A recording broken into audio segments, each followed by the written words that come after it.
Daan ako yung gitna, no? Tapos sumusok na naman. Wala na, tapo ko na lang ADB. Ano, kapalis talaga. Ganda.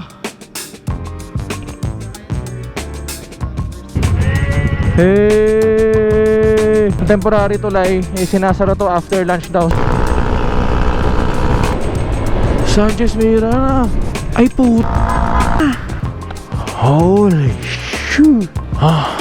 What is this place?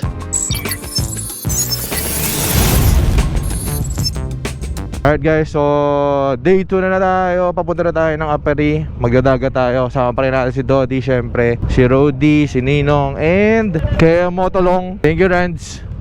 Maraming salamat sa pagpapatuloy, ha. Okay, connect. Okay na. Eh mga nakasampay-sampay na yung mga damit-damit, oh. Hadi, thank you. So ito ang umaga guys sa Tuguegarao. Ang daming tricycle. Tapos ito yung hindi ko napakita sa inyo kagabi kasi gabi na. Pero ata ito yung sentro. Hindi ko lang kung ito yung sentro na parang bayan ata ito ng Tugue. Time check guys is 7:50. Pangatlong pagas ko pa lang. Sorry. Sa buong biyahe, pangatlo pa lang. Ito yung SM Tuguegarao guys, oh. Downtown Rizal Park na Tuguegarao guys. Museum. Ito yung museum nila guys. Oh, ganda, oh. Nagtatayo sila ng pyramid. Putik, oh. Ito magkamali ka ng tigil dito talaga. Swimming ka talaga kasama motor. May mga farmers guys, oh. Yan talaga yung nila, source of income nung iba talaga dito. Ang lawak ng maisan ba yan? So guys, rough road dito. Sabi nila, dito natin gagawin yung patayin natin yung traction control guys. Baka mabash na naman tayo dito eh. Ayan, traction control off. Yung gitna, no? Tapos sumusok na naman. Wala na, tapo ko na lang ADB. Pakitaan natin sila ng ADB na rumaradrat sa rough road. Ano pre?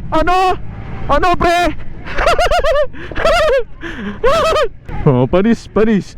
Nasabi nila, dire-diretso lang daw yung piga. Wag daw lalaruin. Pagka pinipiga-piga mo kasi daw, dun masusunog yung bell. Maganda lang, steady lang yung power. Pag mong bitaw-bitawan. Okay, sorry, beginner ako nung nasa kadang katutubo. Wala pang alam. May bato, may malaking bato Oh, yun oh. Ayan, tagal ng mga naka-NMAX. Ang bagal ng mga naka-Yamaha. Wala, naka-traction control off eh.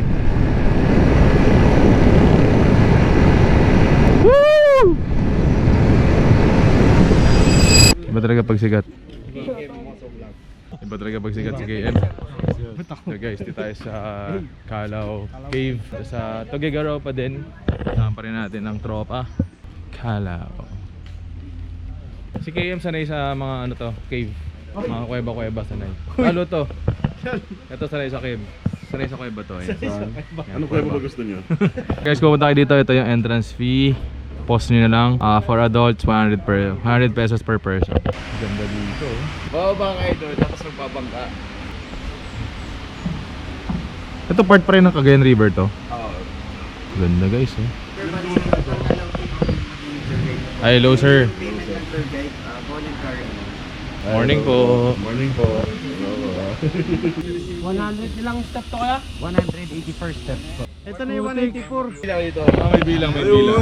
Ito, 1, 2. Sabi ni Dems, ligo-ligo lang sa dagat. Wala mo sabi akyatan.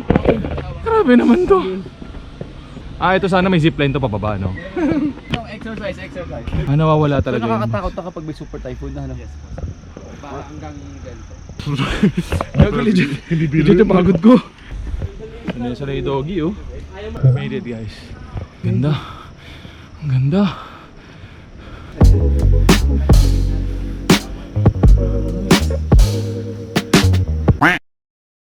Alright guys, so pangatlong gas natin dito sa Tuguegarao. So third full tank natin, 431. Sky na.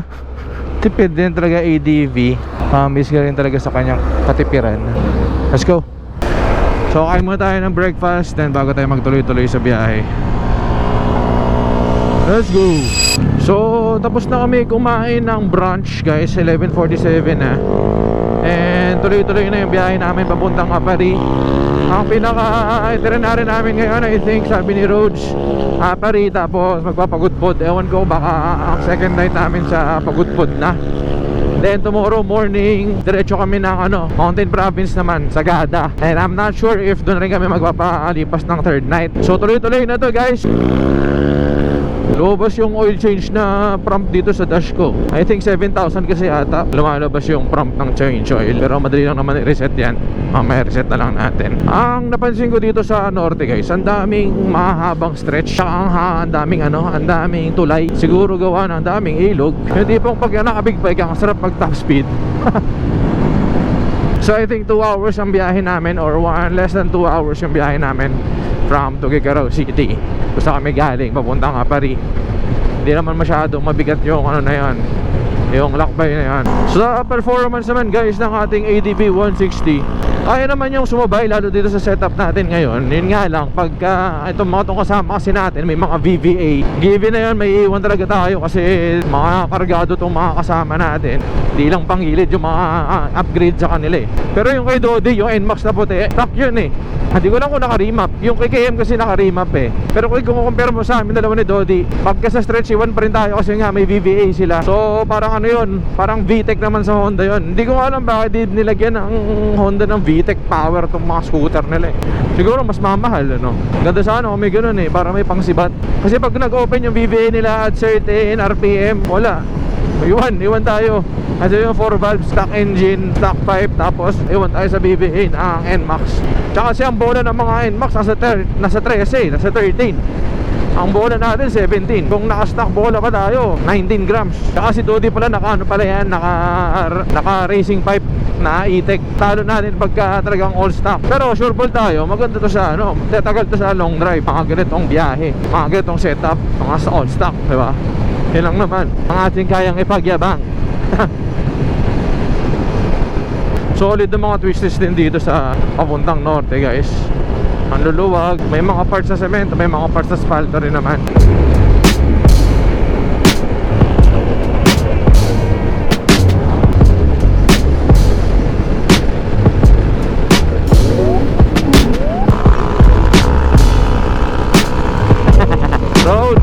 Roads, pakapit.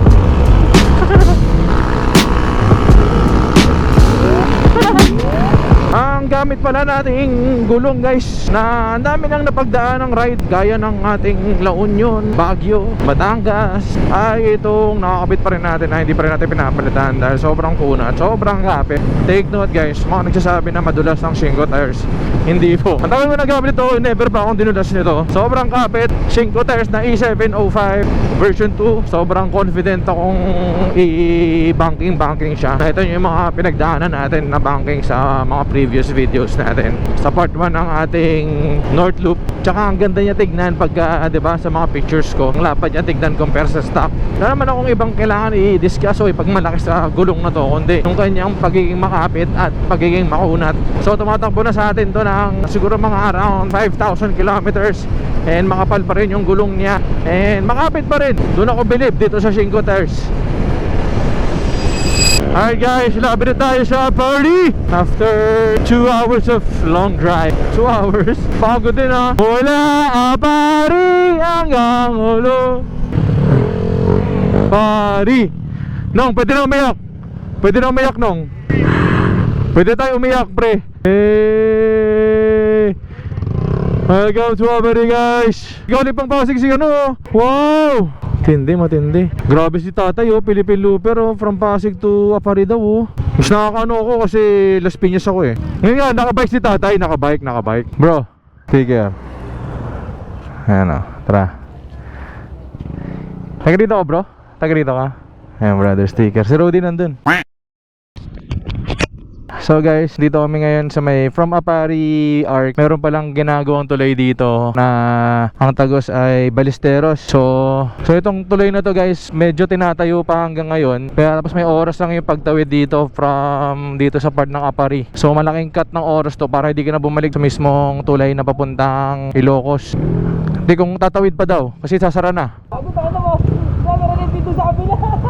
So ito yung ginagawang tulay guys, mukhang maganda siya. Temporary tulay, sinasara to after lunch daw. Saktong-sakto lang din yung daan namin. And big shoutout pala sa mga lokal na nagsabi na may ganitong shortcut. Kasi kung hindi kami umabot or di namin alam to, babalik kami doon another 40 minutes pagbalik para makatawid ng papuntang Ballesteros. So guys, kung bibisita kayo dito, make sure nakakabot kayo before lunch. Ay after lunch, nagsasara na tong temporary bridge. Pero soon na magawa tong tulay na to. So malaking time na yung kakat sa travel time nyo if may plano kayong bisitahin yung Apari tapos papapunta ng Ballesteros. So yun lang.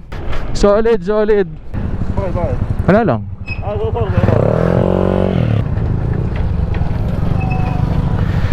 So I think ito yung nagsasara na gito. Pero grabe oh, ganda ng tinatay yung tulay, man.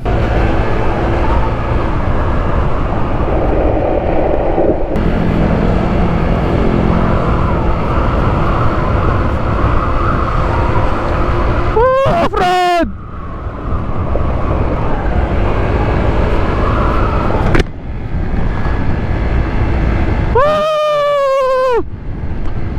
Off-road adventure!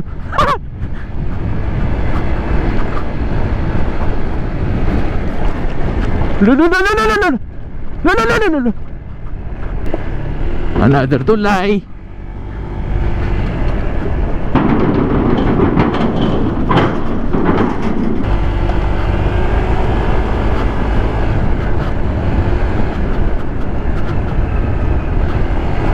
Woo! Bawi ng gan. Boss, anong oras sa Jasara to? Itong bypass na to. Mga 1:30 usually. Thank you. Pogi nung guard 1:30 daw pala guys. So after lunch mga 1 o'clock meron pa kayong 30 minutes para buffer time after lunch. 1:30 nagsasara. Oh, harap. Sanchez Mira na. Pinapanood ko lang to sa Ironman eh.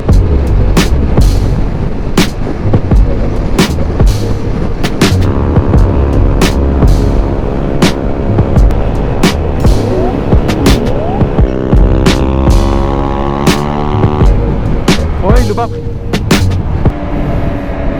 Ay po. Alright guys, we're on our way to Patapat Bridge. Sayang, ubusan ako ng memory card. Buti nandyan si Kea Motolong. Napairam ako ng memory card. Ganda pa naman ng mga dinaanan namin, lalo doon sa may Sanchez Mira. Yung iconic na yung one way na tulay. Sayang, kapakita ko sana sa inyo. Tsaka ang daming twisties na maganda yung view. Para kang pumasok sa rainforest na maraming twisties. Sobrang solid. So ngayon natin matutuloy yung video. Kulit ng Fortuner oh. May may bit-bit eh. May bit-bit alam mo yung sa yung parang sa mga toy cart ganun. Ganito lang yan para mag-overtake. Ganito lang yan, overtaken pre. Ganito lang yan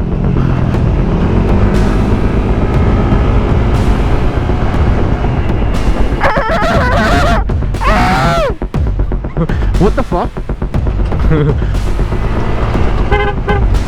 Ay no, pati yung truck na overtaken no. May hinaan ng mga kasama. Wala. Libre. As of 450 pre, malinis. Wala, malinis. Oh, gago. Hindi ko naman ipapahamak eh. Malinis pre, wala kotse. Wala, hanggang ngayon wala Herb. Pasok Herb. Wala wala, di ko nakikita yung kasalubong wait lang. Wala Herb, may motor lang pero kaya Herb. Pasok Herb. Overtake ako Herb. Wait lang. May kotse. After ng kotse, wala. Open. Wala pang kotse after we go. Pasok. Wala pang kotse after we go. Wala. Wala pa rin kotse. Pasok. Wala pa. Ay, meron na. Borgol.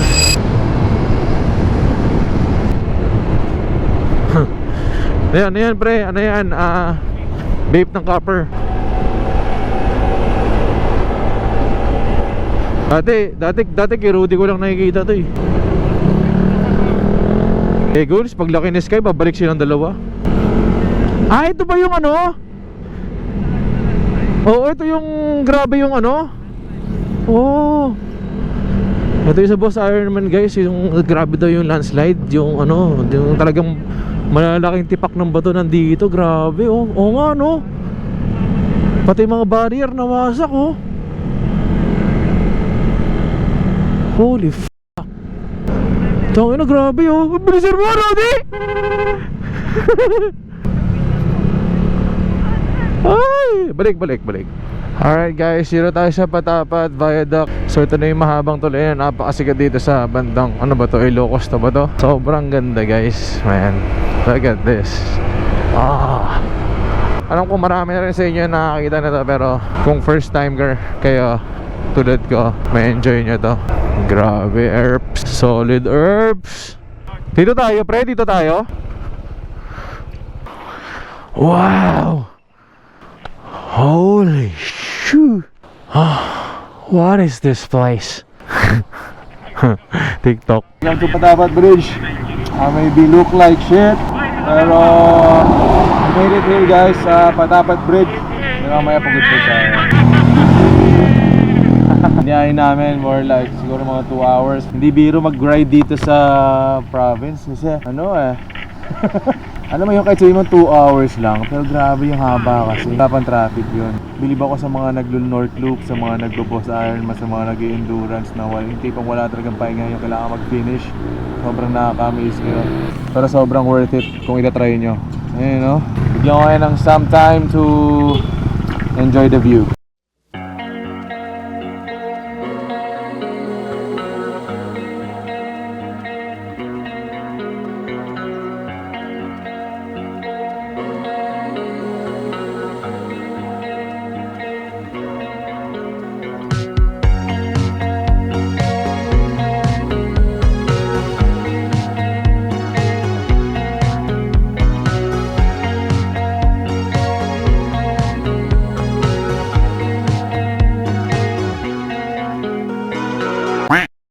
Alright guys, tara na. Current order natin dito tayo sa Patapat Bridge. Tapos namin mag-picture lahat. So 7,200 yung tinakbo ng motor natin. 1 bar, pangatong pagas pa lang natin sa overall trip. And papunta na tayo na Pagod po. Doon tayo magstay ng sa ating second night. Siyempre ito yung mga kasama natin. Sobrang solid dito sa Patapat. Nakaka-enjoy. First time. It's always masarap ang first time. Sobrang solid kagabi.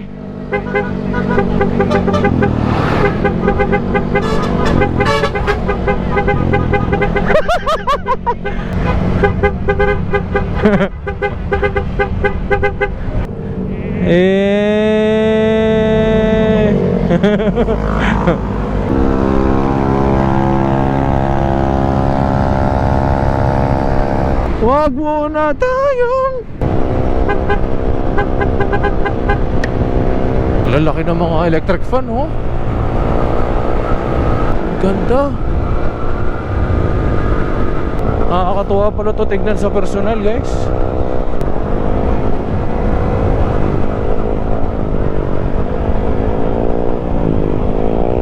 Mabutik na yan. Grabe naman yung mga bangkingan ng mga herbs.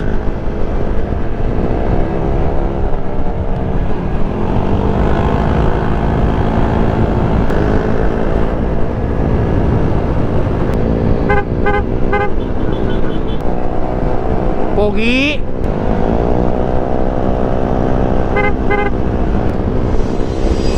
Dito na tayo sa Pagod Pod. Dito namin napili mag-spend ng second night. Tignan nyo yung place.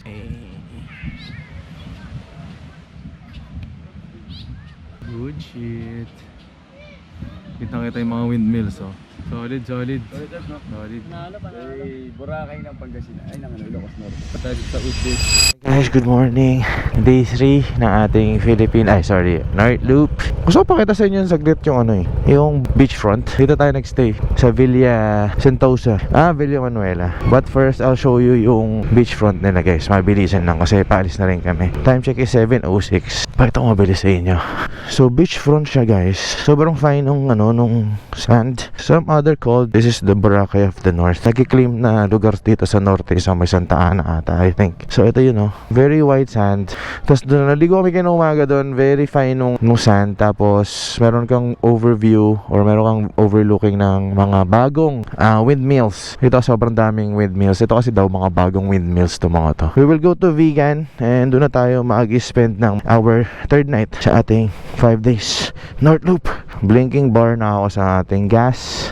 Third pagas pa lang natin. So this will be, pag nagpagas tayo, magiging fourth pagas natin sa overall trip natin. Running odo natin is 7,200 kilometers. So yan ang tropa natin. Ready na ang Alrighty Brothers. Hinintay lang natin si Ninang at si KM. Premium kuya, 100. Pagas na tayo guys. Galing sila, meron silang mga ito yung sa mga pumping station ng mga gasoline station. Pero sa kanila, nasa sila, parang nasa loob ng warehouse. Tapos para siyang isang malaking machine.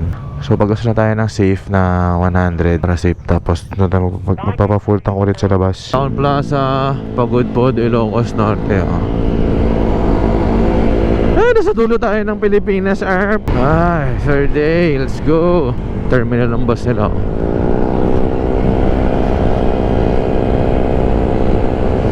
Pagudpod Public Market. Panibagang araw, panibagong lakbayan na naman tayo. Ang gara nitong jacket ko guys, nag-accumulate siya ng mga alikabok. Kitang kita yung pasang lagkit sa feeling.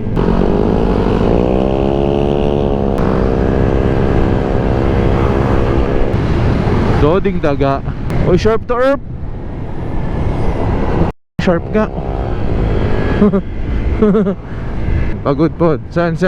Uy, mabuhay. Pagudpod. Ay, grabe siya to. Ganda pa ng buong bundok guys, Pagudpod. Grabe, kapal na yan, kapal na. Mag-change oil tayo sa Vegan. Kami ni Ninong Ilotski, tapos gear oil palit kami. Kasi yung fourth day namin, medyo bakbakan yun, 300 kilometers. Tapos ahonan, only twisties. So, abangan nyo yan. Pero for now, sobrang ganda dito sa Pagudpod. Guys, wala tayo sa windmill sa ilalim ng tulay. Ay, sa ilalim ng windmills. Ayan na yung windmill. Guys, may nadaanan kami na pumukaw sa aming paningin.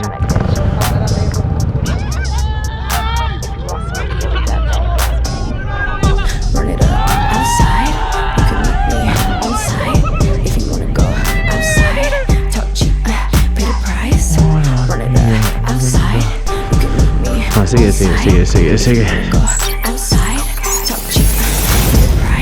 I've been up, no sleep. I'm a big dog, you ride with the sheep.